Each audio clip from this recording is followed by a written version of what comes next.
mga first na nakanood. Yun, marami-rami rin. Sana mapanood niyo ulit at panoorin niyo ng paulit-ulit para masaya tayong lahat. So thank you so much guys. Ito na sikat.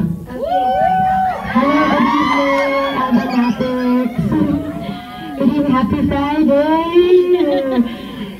Thank you for spending your Friday night with us. I hope you're enjoying the movie kahit na iba pang ilang beses na. And yes, thank you for showing your support kay Alden. And pati na din po sa Hello Love Again. Nadamay kami na Direk Cathy, so thank you. So, wala na yung mic. Thank you.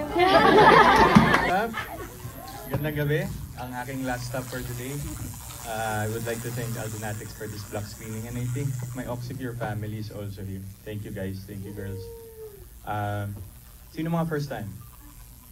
Oh, marami-rami pang first time. How are you liking the film so far? Okay naman? Okay naman, yan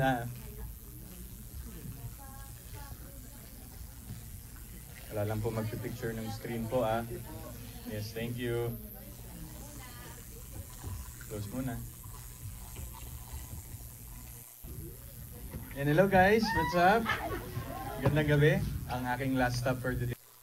Welcome back mga kaaldab. Ito po yung ebidensya at resibo na sinasabi ko sa inyo mga kaaldab. Kasi marami pong mga nagko-komento, maraming mga nagre-react na kumbaga mapapaisip naman po talaga kayo. Lalo na nga po kina Alden at kay Catherine. Kasi may video po tayong may photos po na inilabas kina Alden, kina Dominic Roque at kay Catherine na sinasabi ko nga po sa inyo itong last Friday umalis po si Catherine at tuluyan na nga pong kumbaga hindi ko alam kung sinundo po siya dyan ni Dominic Roque o kumbaga umalis siyang mag-isa kasi dito po sa part na video na yan wala na po si Catherine pero ito po yung part na naandyan pa po si Catherine. Ang ibig sabihin lang mga kaaldab, sinundo po siya. Hindi po ba? O kaya tinawagan siya. Kaya nga po sabi ko sa inyo, ako nagpapakita ako ng resibo, nagpapakita ako ng ebidensya. Lalo na nga po kapag ang pinag-uusapan natin, ang mga resibo. Kasi yung post po natin o yung pinakitang picture nila Dominic Roque at ni Catherine, fake news lang daw po yun. Wala daw pong katotohanan. Yan po yung mariin na binabato nila sa akin na wag daw pupuntahan yung channel ni Mr. Destiny. Panay edited lang daw po yung mga pinapakita ko. Hindi daw po totoo. Pero pansin niyo po ba yung damit ni Catherine? At doon po sa post natin, sa caption, hindi po ba same lang?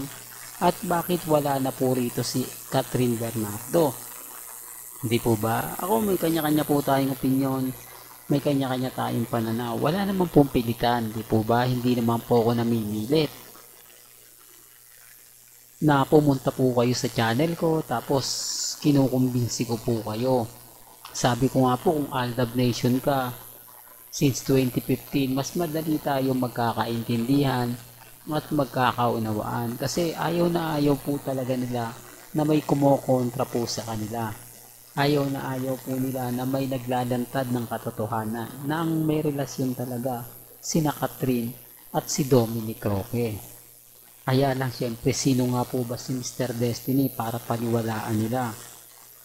Sino nga po ba si Mr. Destiny para masabi na wala po talagang katotohanan yung mga bagay-bagay na ganyan? Kasi totoo naman po kapag ako magsasabi, marami na po silang kumbaga kwento na pakasa kung ano-ano. Pero pag ibang channel, agree agad sila. Pero kahit walang resibo, di po ba? Kaya nga po ako nagpapakita ng mga ganitong video para maklear lang po natin. Kaya nga sabi nila, bakit ka pa kasi nagpapaliwanag Mr. Destiny? Bakit kailangan pa kasing sabihin yan? Alam mo naman na hindi ka paniniwalaan. Para lang po ito sa mga neutral. Para lang po ito sa mga taong dumadaan at bumibisita na gusto lang po nilang mapanood, mapakinggan yung mga update kung sino nga po ba yung may relasyon. Yung tipong nag-aabang sila kung sino nga ba talaga yung karelasyon ni Catherine. At bakit may post na kumakalat kay Mr. Destiny na magkasama ng Biyernes ng gabi sina Dominic Roque at si Catherine. Ano ba to? Totoo ba to? Di po ba? Kaya pagpunta nila, maintindihan nila, maunawaan nila na tama po yung mga sinasabi natin. Ayaw lang nila na may kumokontra. Kasi kung titignan nyo naman po yung video etong suot po ni Catherine at yung suot niya ng inakbayan niya si Dominic Roque, same lang po. Para clear, para lang klaro. Di po ba? Kaya nga po yung iba nagtataka na napapaisip na kumbaga may punto yung sinasabi natin. May katotohanan yung mga pinopost natin. Kaya lang ayaw lang po talaga nila na may kumokontra sa kanila. Ito totoo naman po. Kita nyo wala gaano nang babas sa atin ng mga kumbaga social media. Hindi tayo hinahanapan ng ng kumbaga hindi totoo, hindi fake news yan. Tanging yung wala lang alam. Tanging yung bitter lang. Tayo nyo kasi sa totoo lang po yung mga issue ngayon na kumakalat kina Catherine, kay Alden, kay Daniel Padilla, tapos kay sa mami ni Catherine. Ang dami talaga mga kaalda. Doon malalaman nyo lang kung sino nga po ba talaga yung nagsasabi ng mga totoo, nagsasabi ng fake news. Ang problema lang po, sabi ko nga po sa inyo, maging kampante lang, di po ba? Maging relax, kasi hindi naman po talaga tayo magpapa-apekto. At never po tayo magpapatalo sa kanila. Yan ang katotohanan na hindi po nila kayang tanggapin. Dahil si Mr. Destiny nga po ay hindi po nagpapatinag. At hindi po nagpapa-apekto sa kanila. Kaya nga po hindi ako basta-basta natatalo. At never po tayong kumbaga madadaig. Lalo na nga po kapag ang pinag-uusapan natin sila Mengay at si Alden. Hindi po ba? Dito mga kaaldab, kaya yung iba na nagsasabi na wala daw katotohanan yung mga sinasabi ko, puro daw tayo paasa, sila po yung guilty, no? Sila po yung inis, sila po yung affected.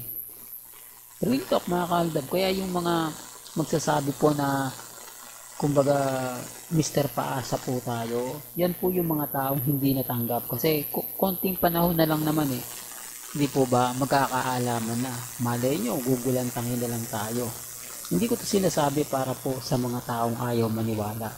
Sinasabi ko lang po ito sa mga taong kumbaga laging nagtatanong kung ano na nga po bang istorya pagdating po kina Alden Richards at kay Maine Paul Kerson. Po ba? Well, hanggang dito na lang po ang ating latest updates. Kaya kung gusto nyo pa po ng pinaka-latest at mainit na update, abay pumupunta lang po kayo dito sa channel ni Mr. Destiny para updated kayo sa mga bago at sa mga latest na i-upload po natin maya-maya lang.